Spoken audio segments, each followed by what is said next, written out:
Okay, let's get started with our very first shot. We'll make this a simple 30-second exposure, and let's talk about what you'll need to know for this shot. First, you're going to need to know how to put your camera into manual exposure mode. Secondly, you're going to need to know how to turn your autofocus off in case our automatic focus won't work. And we're going to be using in this shot our variable neutral density filter with one stacked filter. That'll give us from 8 to 13 stops of neutral density. We're going to be using a shutter release so we don't vibrate the camera, and of course a tripod. So let's get started. The most important thing in a long exposure is you reduce vibration. So we have a good tripod. We get it set very firmly, especially in sand. You want to be careful. You don't want it to be sinking over 30 seconds.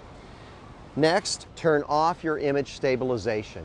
What happens is in a long exposure, it sees movement and tries to compensate for it, creating a blurry image. And I've done that so many times. Turn off your image stabilization. Now let's compose our shot.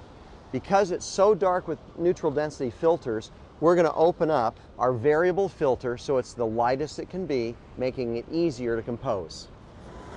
I'm going for a little bit of a wide shot.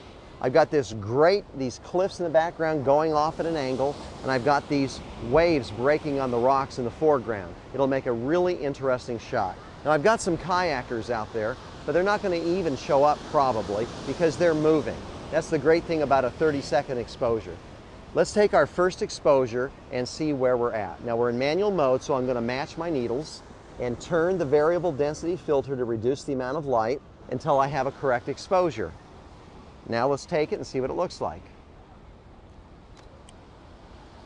5, 4.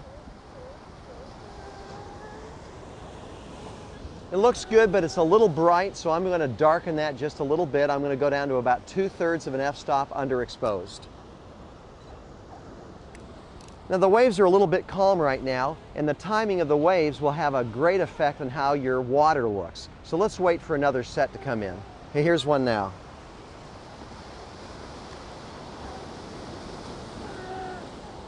Obviously, we don't want any movement during the exposure. And if there's high winds and you have a long lens, that can be really problematic. So I'll often get my jacket and create a wind block between me and the camera.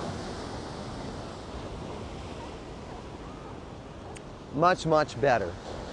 So what we've got here is some great foreground motion, and then the glassy water from the long exposure, and then the fixed cliffs just dwindling out into the horizon. So this is a good first shot using a basic 30-second exposure and a variable neutral density filter.